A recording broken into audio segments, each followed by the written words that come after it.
Good morning, ladies and gentlemen. So this is the second day of the Military Heritage Festival. And a very good morning and namaskar to everyone here. I am Preeti Prakash and the host today again. And it gives me immense pleasure to welcome all of you to this second day of the festival. This day, this, as I'm again saying, reminder kind of a thing, second day of the prestigious Indian Military Heritage Festival. Yesterday was an immensely productive and enlightening day. We were graced by highly distinguished and persons of eminence who are ace officers of the proud Indian Defense Forces. They were authors, there were social activists, diplomats, former diplomats, and exemplary women amongst us who've been catalysts in our soldiers' lives for good. We salute to all these great people today. Not taking much time, let us start the day with a panel discussion on India and World War II, research and commemoration. The panelists are Dr. George Hay, official historian of the CWGC, Dr. John Edward Burke, again with CWGC, Professor Gavin Rand of the University of Greenwich, Colonel Tejinder Hundal, VSM, who's the author of the book, We Too Were There, Indians at Gallipoli. And our moderator today is Tony McLagan. I hope I've pronounced it correctly. So welcome once again to all my esteemed panelists. When we talk about First World War, very often we overlook the contributions of Commonwealth nations, including India, who significantly contributed to the world effort during the Great War. Over 1 million troops of India participated in the conflict across all theaters, which shaped the course of the war and world history. The moderator, a little to tell you about him, Tony McLagan is an independent military historian from UK. This session aims to highlight and commemorate the contributions of Indian troops during the First World War, especially in campaigns such as the Gallipoli, which Colonel Tejinder Hundal VSM elucidates in his book, We Too Were There, Indians at Gallipoli. The panel will talk about the efforts of the CWGC in ensuring that all who fell in the First World War are identified and honored. Over to you, Tony McLagan. Thank you very much indeed. Good morning, ladies and gentlemen, and thank you for being with us this morning. We've got a really interesting panel with some interesting things to say, so I'm not going to waste any time. I'm going to ask Colonel Hundal to start with an account of the book he's written about the Indian contribution to the war in Gallipoli during the First World War.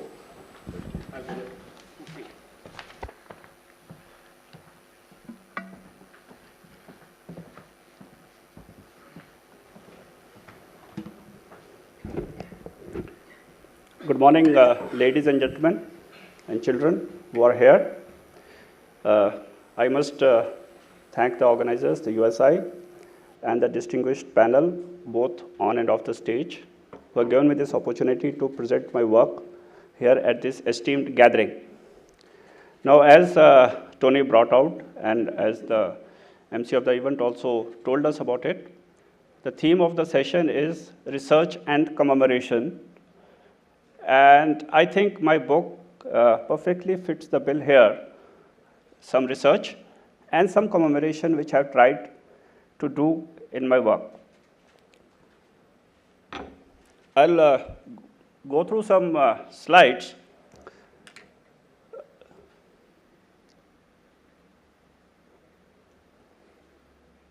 Can we go next, please?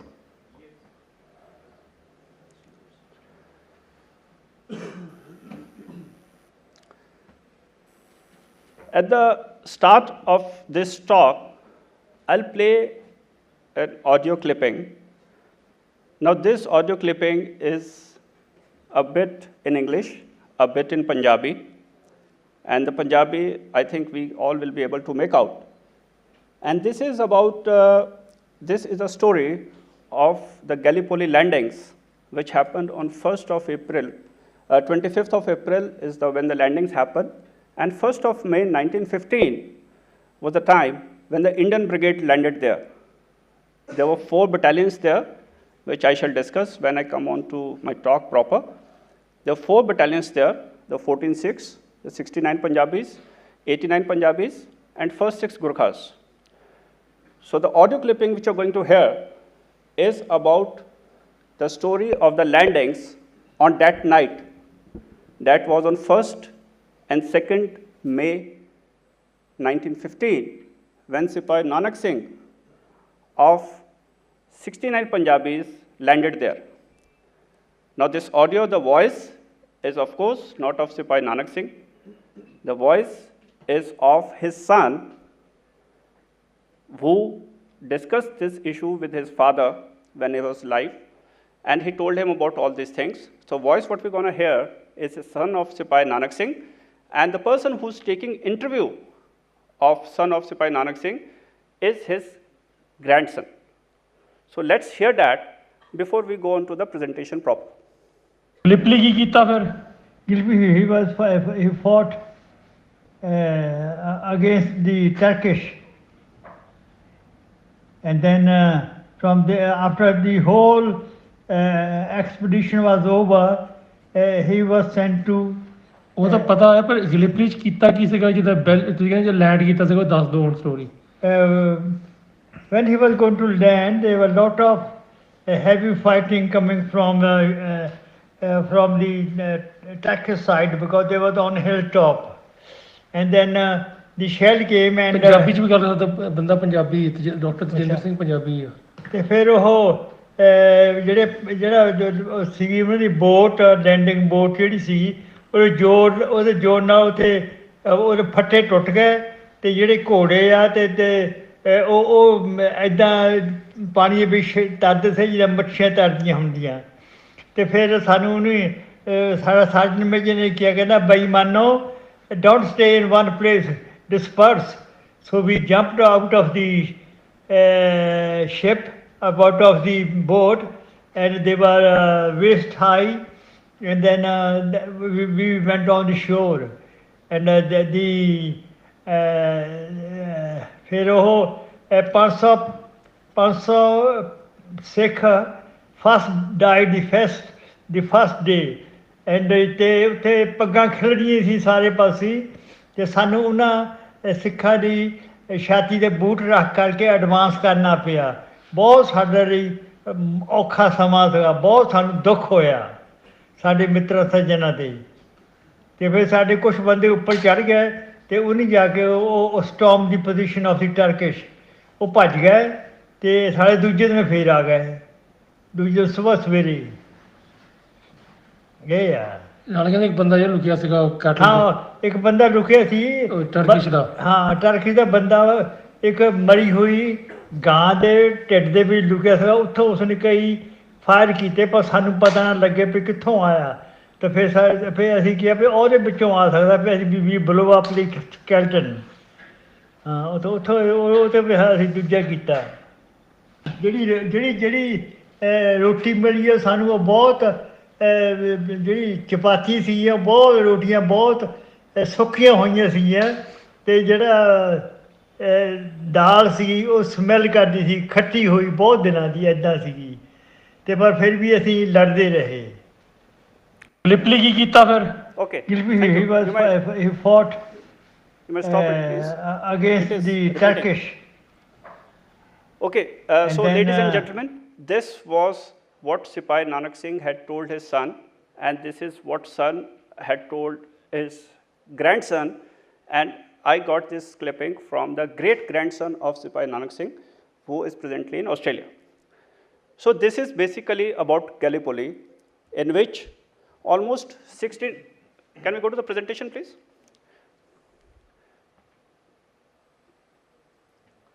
So if you see what has been highlighted here, the number of people who are there, 16,000 plus Indian troops fought during this campaign. 16,000, 4 battalions, 4,989 casualties, including 1,715 dead. 80 major and minor units participated in this campaign. 80. We call it only 4 major units. There was 1 Indian brigade, there were 2 Indian mountain artillery batteries, and there were mule corps. But if you combine them and if you trace their origin from where did they belong, there were 80 major and minor units which fought on this campaign. 3,000 miles away from home, these 16,000 troops, they fought. 46 battle honors, these battalions, these subunits, they won, including 263 individual awards, which these brave men got it there. Before I did my research, so except for 2 gentlemen, one of them is amidst us, Rana China and Peter Stanley, these were the only 2 books, plus a book on princely states by Tony, which I was able to refer before I started working on this book. Now my book is laid out in 5 chapters as flashed. The activation, it is very brief chapter about how did this entire thing started, where is Gallipoli, and how did this Indian troops landed there, and what were the conditions which led to these troops being there, the arrangements. This chapter primarily talks about the Indian infantry, the Indian artillery, and the Indian supply and transport corps, primarily mule corps, what were their conditions just on the eve of the Great War. I belong to infantry, so infantry was particularly my focus during this research. Indian Infantry Battalion underwent a lot of changes on the eve of the Great War. But this Great War was the first time when all these changes were to be tested and tried. From 8 company, we had come down to 4 company, not 4 company proper, but we had come down to a concept of double company for infantry regiments. There was a machine gun section which had come up. There was a headquarter wing which had come up. There were a number of officers, number of Indian officers, the strength which had changed, the public and private followers which were there, these numbers were changed.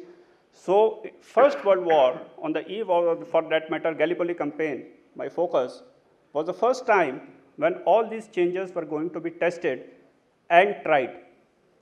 Similar was the case with Mule Corps, and similar was the case with Indian artillery of the time.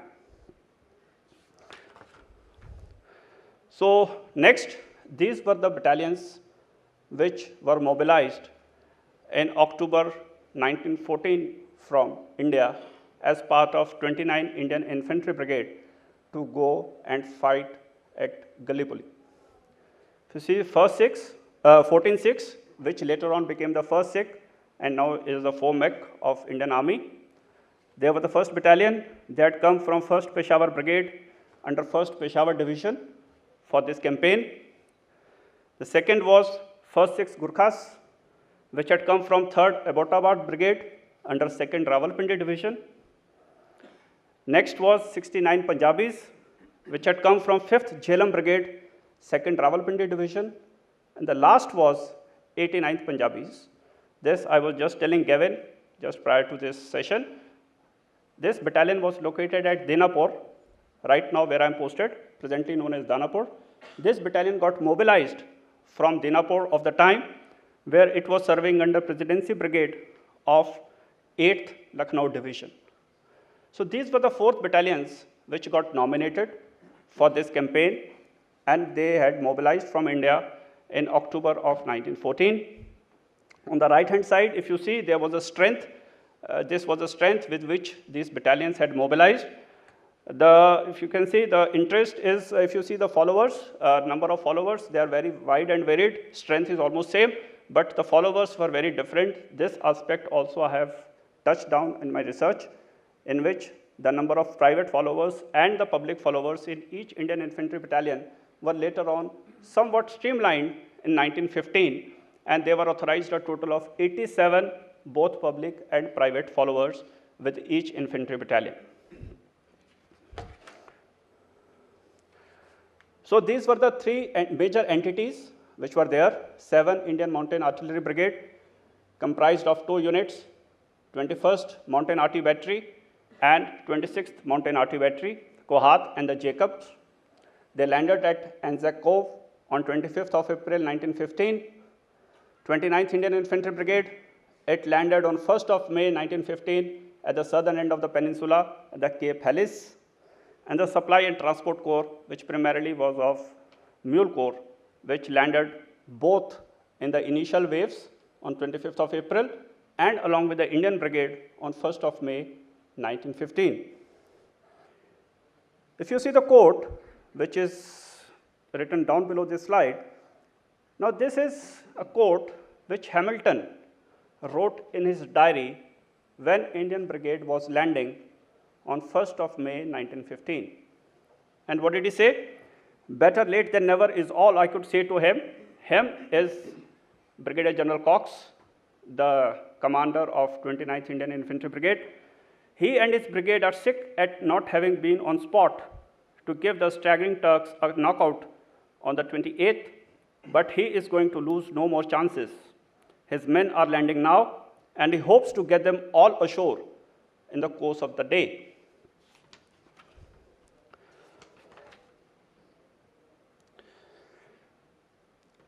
So these were the casualties of Indian Brigade. 4th of June, 1915, the third battle of Krithia, is a major milestone in the history of the Indian troops who were there at Gallipoli. Now, if you see the casualties, from 4th of June to 5th of June, in one night, this battalion, the 14-6, had 364 casualties in one night. Out of these 364, 189 died and the rest were injured. So this was on the night of 4th and 5th June 1915 when these Sikhs, they fought in the third battle of Krithia. The other battalions, Indian battalions who were there, 1-5 Gurkhas had joined the Indian Brigade by that time. The 69th Punjabis and 89th Punjabis, both having been moved out of the peninsula due to some reasons, which I discussed in my book, on 15th of May. This was the time when some additional battalions had joined the Indian Brigade. Plus, there were 2 British battalions also who were forming part of the Indian Brigade at this point of time. Then there was August Offensive. This was another major battle which the Indian Brigade fought. This was in August 1915, 5th of August, 5th and 6th of August 1915 to be exact, in which the Indian Brigade was designated in the right assaulting column for the capture of Sari Bair, the most dominating height in Gallipoli. Then I also talk about in this book few of the unknown, or we can say unresearched topics or the subjects which were very important for these troops.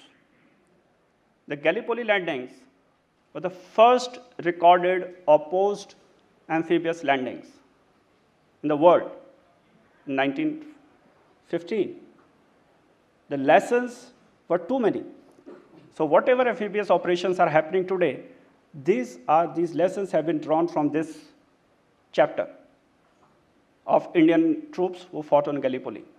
So I've tried to discuss in the 4th chapter of my book these details which are as flashed, the weapons and ammunition of the Indian Army, of these Indian battalions which were there, uniform and clothing. Mind you, all these administrative arrangements were being made 3,000 miles away from home. So when 3,000 miles away from home, these arrangements are being made and these troops are landing on the shore. From shore, they are fighting inside the peninsula.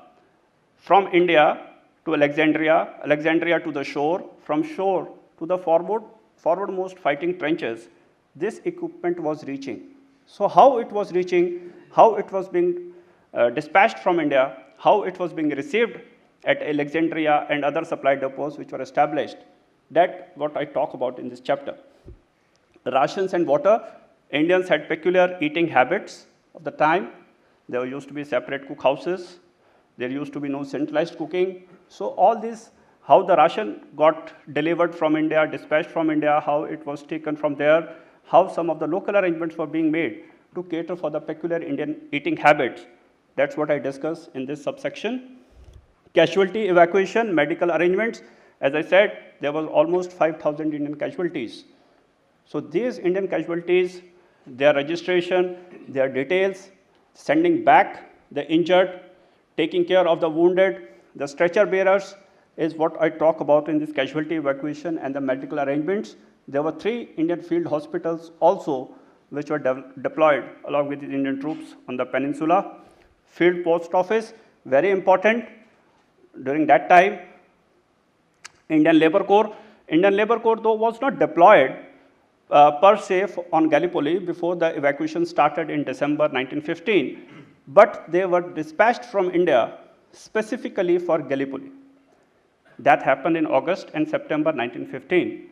So arrangements were being made for recruitment of Indian Labour Corps, pay and allowances, religion, the religious habits of the diverse Indian battalions which were there on the peninsula. I talk about and the reporting of casualties both at the peninsula and along the Indian side. In Indian side, there was a depot system which was crumbling because of the casualties which Indian battalions were having. Still, whatever they could manage during that time with the casualty lists which they were getting from base at Alexandria and the Central Casualty Bureau which was established at Shimla during that time.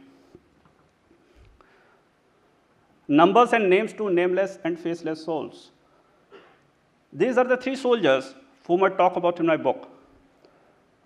I did some research and got hold of their descendants, and Sipai Uday Singh, 14/6, Sipai Nanak Singh, 69 Punjabis, whose travels we just heard, and Subedar Gurmukh Singh of Burma Military Police.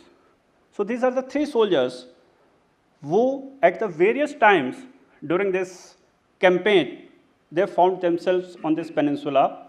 My book also talks about these 3 Indian soldiers. Indian units and subunits on the peninsula. So ladies and gentlemen, these are the 80 units and subunits who contributed in terms of troops during this 8 months campaign on the peninsula. This is the heat map for the casualty analytics. As you can see, 14/6 has got the maximum share of these 4,900 plus casualties which happened. So my book has tried to do justice to these casualties, which units, where did they get hurt or injured, where did they got killed in action. So all these details are there in the book. Multiple names. So these 16,000 troops, they had multiple names. Here I just given in one example. Now if you see this name Bostan, Bostan was a very common name during those days. If you see, there are 16 individuals of this name which I found in the different casualty appendices, in the different places. There might be more. I'm not saying this is the end or this is the final research. There might be more. But these are the 16 individuals who I was able to locate. Similarly, there were other names also, particularly Sikh names. Colonel, 2 minutes, please. Yes. Total Indian troops. These are the Indian troops who were there on the peninsula. I've tried to give a number, 16,283. This is very approximate. These are the details whom I was able to get from the different casualty appendices, from different war diaries. How I have gone into it, I've applied slightly innovative way to come down to this figure of 16,283. If you see, total Indians which served on peninsula are 11,617 from the different units which were there, almost 80 of them. Whosoever was slightly wounded, I took it, that person went back to the battalion because I found some instances where these individuals went back and joined their respective units and subunits. There were 4,385 casualties which were in the category of wounded severely wounded, seriously wounded, and on a higher scale. Those I listed them separately, 4,385. In addition, there were casualties of SS Ramazan, a merchant ship, which was torpedoed by German U-boat on 19th of September 1915. So there were 281 casualties here also. Now these Indian troops were meant as reinforcements for the Indian troops. Unfortunately, they met their watery grave on the morning of 19th September 1915. So that's how I come to an approximate figure of 16,283. In the last, I'll just come to some of the intangibles and the tangibles of this research, which I have been able to complete in past about 3.5 years. Recognition to the valor and sacrifices. As I said, this book is only after the works of Rana China, Peter Stanley, an Australian military historian, and some work by Tony. This is I didn't find any other reference to this subject, so I've tried to do some justice to these nameless and faceless souls who participated in this campaign. Third Battle of Krithia and the August Offensive, these were the two major battles which Indians fought on the peninsula, other than the weather and other climatic conditions. So those have been discussed in detail. SS Ramazan incident, as I alluded to it, this was an incident in which a merchant ship was torpedoed, losing of about 281 Indian troops on the early morning of 19 September. Administration, I discussed about this. Administration of the Indian troops were there on the peninsula, 3 Indian soldiers. As I said, I've discussed their life history, how and when they got recruited, how and why, when did they join their respective battalions, and the respective battalions joined the peninsula. And the lastly is the casualty analytics. I've done some data analytics as far as casualty analysis is concerned, so that you will find in my book. And with this, I come to end of my presentation. Any questions? I'd love to take them on. We'll take questions at the end because I'd like to get the other presentations in first, but thank you very much indeed. I can assure you, if you pick up the book, there is a wealth of information in there. But let's pick up on that very last point about casualty analytics, because that usefully brings in our team from the Commonwealth War Graves Commission. And so, George, over to you, please. Thanks, Tony. Good morning, everyone. My name is George Hay. I'm going to try not to waste any time because I'm going to introduce my colleague John Burke, who's going to talk through some of the work we've been doing as part of a large project, which I'm going to provide an outline for right now. So, as has been noted, I am what's called the official historian at the Commonwealth War Graves Commission, an unusual title, but along with John, we act as the historical team within the organisation. And since I started working there, which was at the beginning of 2020, my work has almost exclusively been dedicated to a particular project which has become known as the Non-Commemoration Programme. Before I jump into what that is, I wanted to say a little bit about what the Commission is, because there might still be people in this room who don't really know. It's formed in 1917, height of some of the bloodiest battles during the First World War, and its sole mission or purpose is to commemorate in perpetuity all those from across what was then the British Empire who die in the course of the First World War. It sets out with a number of guiding principles, but central to all of it is this idea of equality of treatment in death. So what does that mean in reality? Well, ultimately it means equal treatment, doesn't necessarily mean the same treatment. And for one reason, that is because at the end of the war, Britain and the Commonwealth, as we call it now, or the Empire at the time, it has somewhere in the region of 500,000 soldiers for which it cannot account for. So these are men who were never recovered from the battlefield, or when they were recovered, they couldn't be identified. It has to think of novel ways in which it can commemorate those men if, in the appropriate times, it cannot bury them under a marked grave. The other obvious anomaly it's faced with is dealing with Indian casualties, a very large portion of whom would never have been buried anyway. They would have been cremated. And the answer to both of those questions is to build great memorials in the theatres of war in which those men died. This it does. across the world, at least in theory, relatively effectively. It's thought out, these very deliberately thought out these particular issues it's going to face. And ever since then, the Commission has been emphasising the significance of that centrality of equality of treatment and the way in which it delivered it following the First World War. However, and it's a big however, emerging evidence prior to the centenary of the First World War brought into question some of the delivery of those principles. And that was focused largely on the theatre of war in East Africa. It's a theatre of war that people tend not to speak about. And at the beginning of 2020, as a result of some of that emerging work, the Commission established a special committee of external experts and community representatives to join me and John Burke to effectively research and look into the early history of the organisation to test some of these issues. And what was uncovered was far more substantial than I think anyone expected. And the findings of that report are quite wide-ranging. It's available online. We can share details of it if people are interested.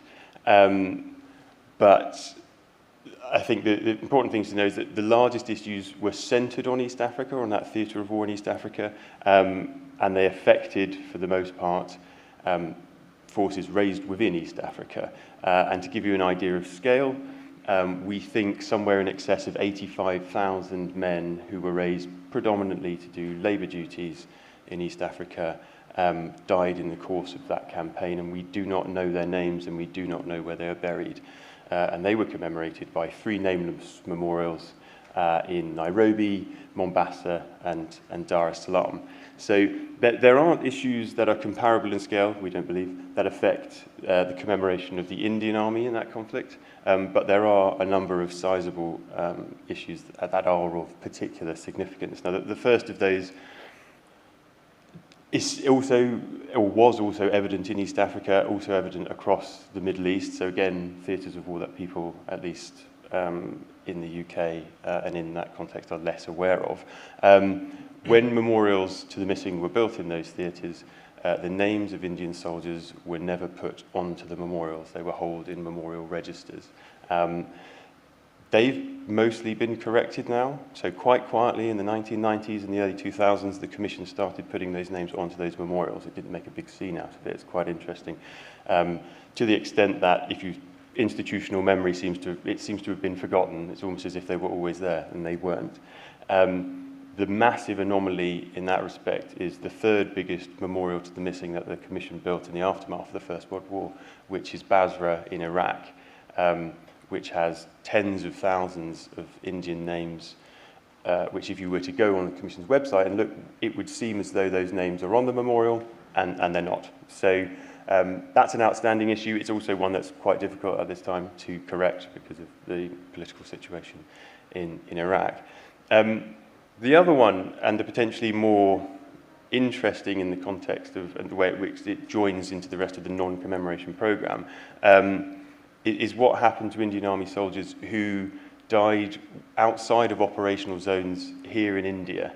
And we don't really know the scale of that issue. And I won't spoil what John and Gavin are going to go on to say in the coming presentations, but it is thought that in one set of records which we have been able to recover that could amount to around 10,000. So I think without further ado what I'll do is hand over to John and let him talk about some of the work we've been doing to try to rectify those issues.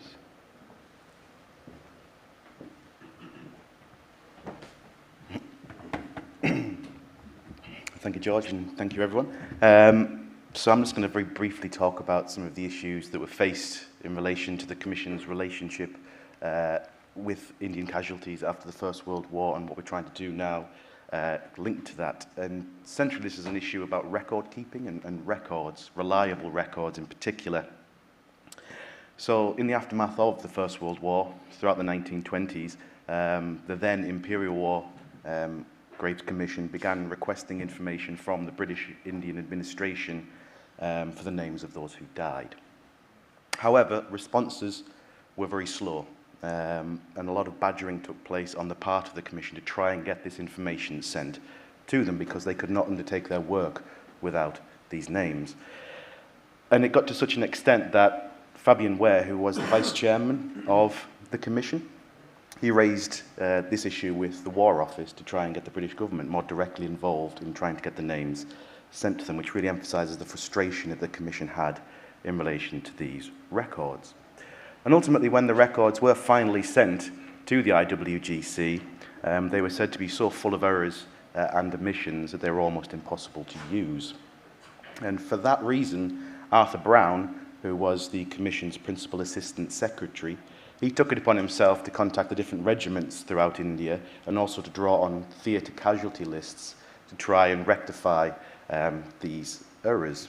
So he got the Commission's Records Department to go through all of these different lists, the government lists, the regimental lists, the theatre lists, and the Commission created what they referred to as a composite list of casualties. So they recognised that this list of names wouldn't directly align with the other lists, but they felt that this was the best that they could do in the time that they had to them. And this issue, amongst many others, which we can discuss further in the Q&A at the end, helped lead to the decision in some theatres not to inscribe names onto stone. Because as George mentioned, the Basra Memorial, for example, the Commission did not receive the final list of names until 1931, when the memorial itself was actually unveiled. So that's some of the issues that they faced. And it's perhaps also for that reason, it's not unsurprising that there are still gaps and omissions within the Commission's records. And that's something that we're trying to fully understand and rectify as part of the non-commemoration programme. So how are we ultimately doing this? Well, firstly, we're working with Squadron Leader Rana China and the USI to try and get a sense of what records still remain within India today, so where they may be held, what information they might have, and how we can gain access to them. And it's been very interesting over the past week, as we've been in India, to get a sense of some of the records that may be in existence. So if anyone has any suggestions as well about where we could look, please do feel free to get in contact with us, because we're always interested in that. We also have been undertaking some research in India. We had a researcher, Ritapuna Chatterjee, who has been in the State Archives and the National Archives undertaking research on our behalf, again, to get a sense of what is there, and looking at some of the regimental rolls as well, which he's been able to get access to so that we can try and look at the names of those who died. And as George mentioned, and as Gavin will go on to further, what is of particular significance to us is the work that Gavin has been doing in relation to the Punjab registers and the list of the names of those who were recruited during the First World War from across the Punjab. Because as George mentioned, it is very possible that this could yield potentially up to 10,000 names that we don't currently commemorate, so it could be a very significant find. But just with that, I think it's probably a good point to end this little brief talk. Thank you all for listening. And if you do have any questions, please feel free to ask. Any suggestions, we are more than happy to take them on board. So thank you. Thanks, John, and that takes us straight into Professor Gavin Strand from the University of Greenwich in London, and he's going to carry on this narrative now with a talk about the Punjab registers. Thank you. Thank you, Tony. Thank you, everyone. Thank you to the USI for the invitation and for all the lovely hospitality I've enjoyed while I'm in India, as I always do. It's lovely to be here again. So as George and John have said, I want to talk to you in the time we have remaining about the Punjab registers. These are a quite unique and I think a very important collection of records. They live, at least in their original form, in the Lahore Museum. They look in their original form like this. They are bound volumes recording by district the names, service histories and family biographies of more than 300,000 Punjabis who served in British Indian armies during the First World War.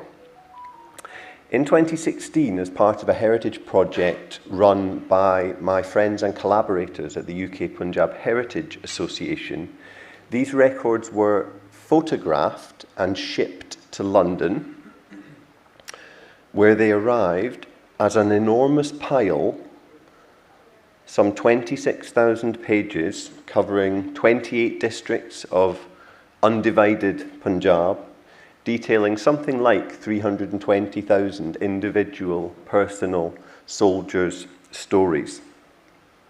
Now, as a historian of the Indian Army in the 19th century, it's incredibly rare to find a named individual rank and file Indian soldier. They just don't really exist in the colonial archive. So to find 320,000 names and stories is a really, really unique and important opportunity to better understand the lives, the military histories, the personal histories, the family and community histories of these men and these villages. Now, I should say, before I go any further, that I am talking obviously here of undivided Punjab and of the colonial era Punjab, which brings us right down into what's now Haryana and to Delhi. So I'm conscious of the danger of telling an exclusively Punjabi story about the First World War, and I don't want to do that.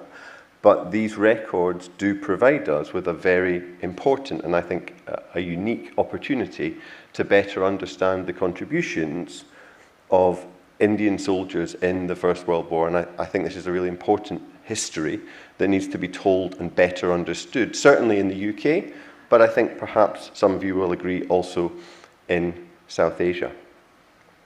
So let me show you quickly a couple of examples from the registers.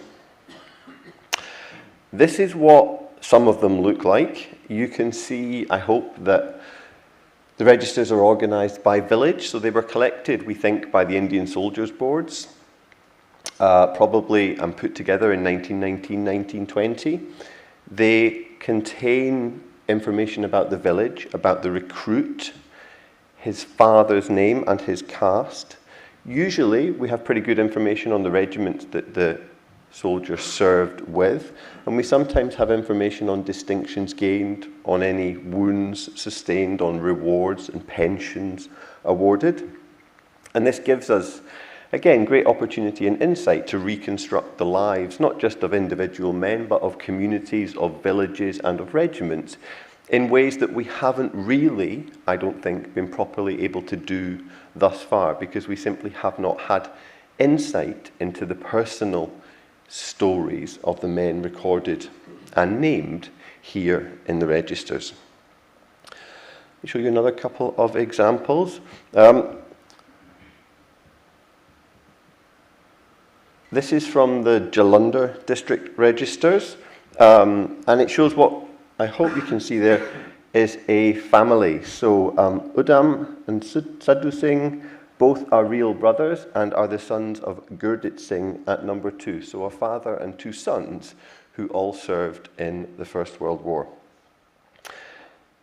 Now we know that for individual families, understanding and making these connections with this heritage is profoundly important. And there are lots of examples of people in the UK, in India, in Pakistan, in Canada, in the United States, in Australia, who have been able to make new connections with their family histories via these registers. So there's an important family and personal story to be told here. But as George and John have also said, this story also helps us to address some of the problems that the CWGC have identified in their previous work.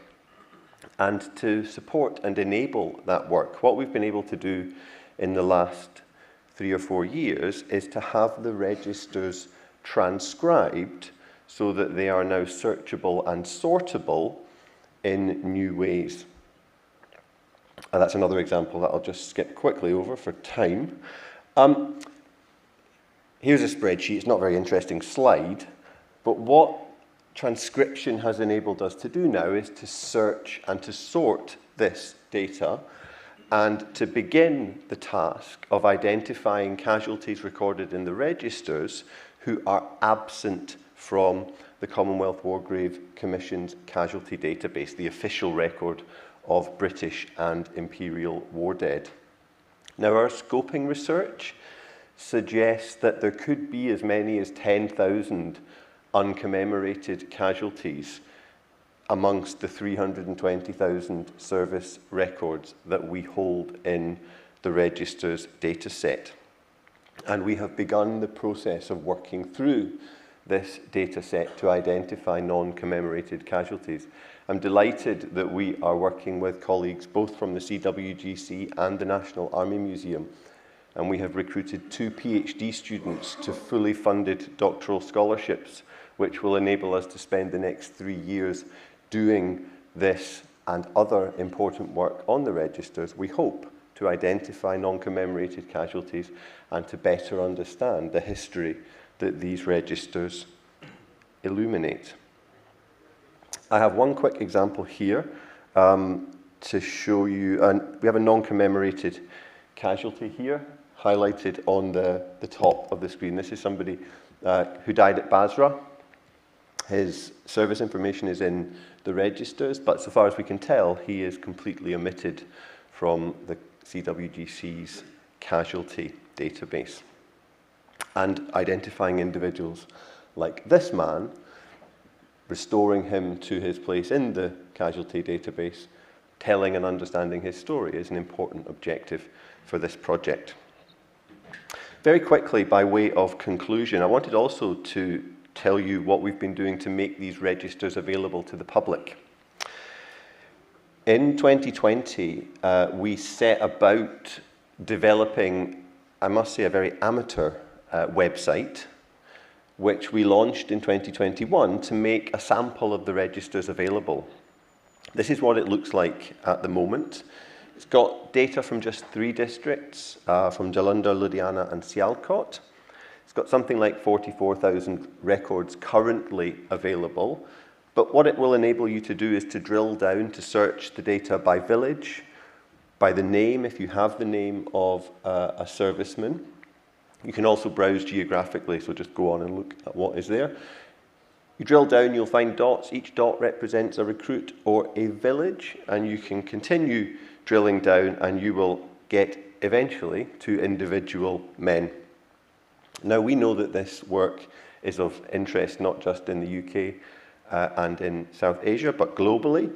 We launched the pilot project in the website in 2021. We had enormous responses from across the world. Our media monitoring team told me that in the week after this project was launched, 350 million viewers were exposed to it, or it reached publications that get to 350 million people. So I think there's a significant global interest in this work.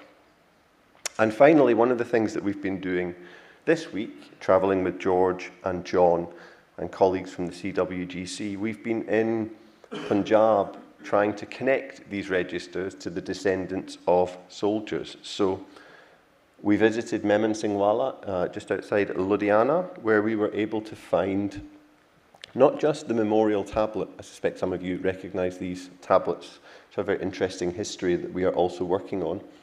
We were able not just to find the tablet, but also to find this man, Lakshman Singh. Lakshman's grandfather, Gunda Singh, served in the war. That's his record from the website. And that's Gunda Singh's entry in the register's document in the original photographs that we have from Lahore. Gunda Singh, I think, is the 3rd line on that. Yeah. So this is, I think, meaningful and important work for academics like me. It's, I hope, going to help address some of the challenges that the CWGC have identified. But I think it's also, I hope, it is also important work for people in India, for people in the villages from which these men came, and from people like you who are interested in India's military history and heritage. I look forward to taking any questions you might have. Thanks for listening.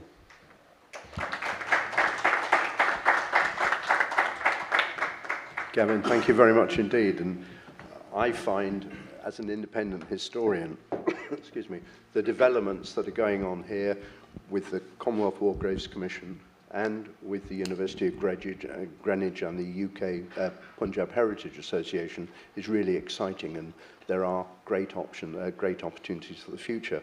I'm going to start, we'll open it up to question and discussion. I'm going to start with one comment, and it's to Colonel Hundal, or at least it's based from the book that you wrote, because in advance of writing it, you conducted a survey of, I think, 1,300 people? Yeah, 1,300. 1,300 people as to what they knew about Gallipoli and whether they had any notion of it, and also whether it mattered.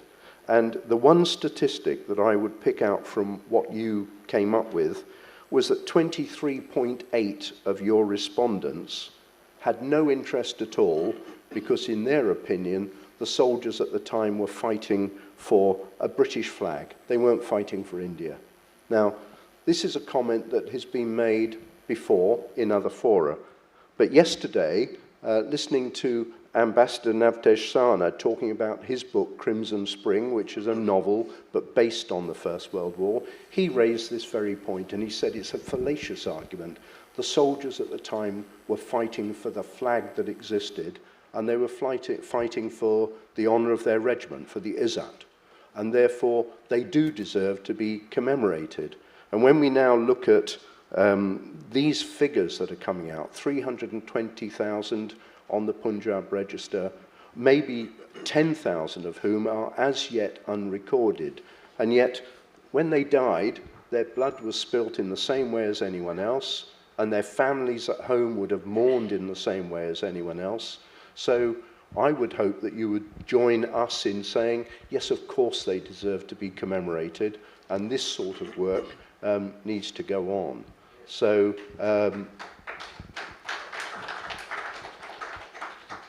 so at that point, therefore, I'm going to invite questions from the audience to any one of our panelists. And do we have a microphone that can be passed around? Yeah, we do. General Cardozo.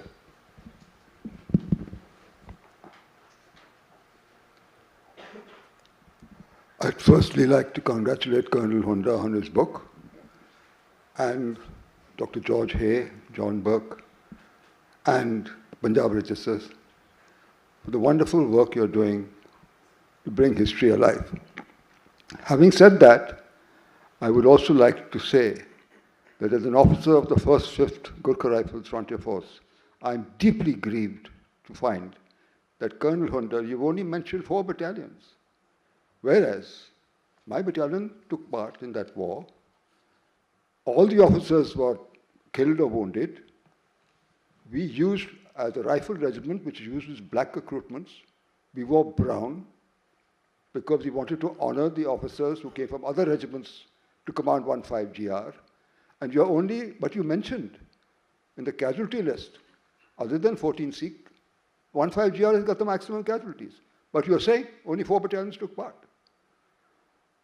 When you rewrite this book, I would like you to please, as an officer from the 5th Gurkhas, to please mention correctly exactly what 15 did in that war.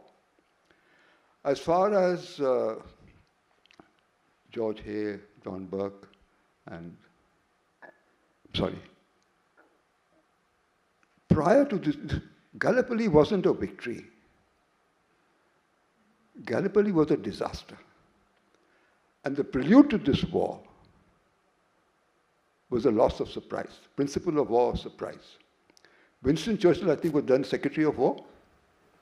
Winston Churchill discussed in Parliament the whole campaign. All surprise was lost. The British Navy suffered a debacle at the Dardanelles. And what happened in Gallipoli was again because of loss of surprise. The Turks knew exactly what was going to happen. So, George, you did mention in passing that some things are not talked about. But these things need to be talked about because we must not make the same mistakes again. So, Colonel Hundal, can you please explain about why 15GR has been omitted? And George, if you could tell us about what did Britain do to set the record right with regard to loss of surprise due to discussions of a war which resulted in such heavy casualties. Tony, may I take this on? Yeah. Sir, sorry if I'm not able to explain it correctly. The slide which you saw during the course of the presentation. Now, what I mentioned was these were the 4 battalions which got mobilized from India during October 1914. Now, these are the 4 battalions which I mentioned, and from where all they had mobilized, that is 14-6, 69 Punjabis, 89 Punjabis, and first 6 Gurkhas. That was what the slide was about. Now, as far as 15 Gurkhas was concerned, there were 2 battalions, that 69 Punjabis and 89 Punjabis, which got de-inducted or withdrawn from Peninsula due to their questions about their composition and all on 15th of May 1915. So post 15th May 1915, there were 3 Gurkha battalions which joined 29th Indian Brigade. So that was first 6 Gurkhas, 210 Gurkhas, and first 4 Gurkhas which joined the brigade at the fag end of the campaign. So 15 Gurkhas, there's adequate mention about this battalion during the August offensive, which they fought very bravely. And if you see the casualty analytics also in my book, 15 Gurkhas has been adequately covered. Yes, I'd emphasize the point that actually the Gurkhas are mentioned in the book. In the presentation, it wasn't. But we're out of time, I'm afraid, because we are up to the point where the next presentation is about to start. Thank you very much indeed for... sorry, one very quick question, and if... This is just an observation, sir. We have these Senate-offs all over the world, and I know I've seen one in Calcutta and also in the Andamans. I think one would make amends if these Senate-offs would carry a tribute to all the Commonwealth armies that took part in the First World War. I think that would cover everything. So that's just a suggestion, sir. Thank you. Okay, well then, thank you very much for being here, for taking part, but in particular, thanks to the panel, to Colonel Hundal, to Professor Gavin Rand, and to George and John from the Commonwealth War Graves Commission, and please join me in showing our appreciation for them.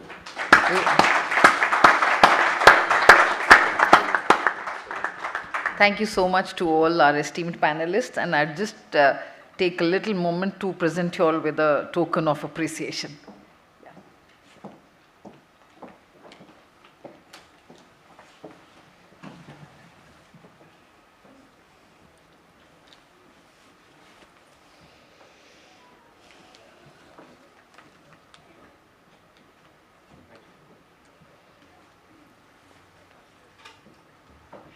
Thank you. So just for a group photograph.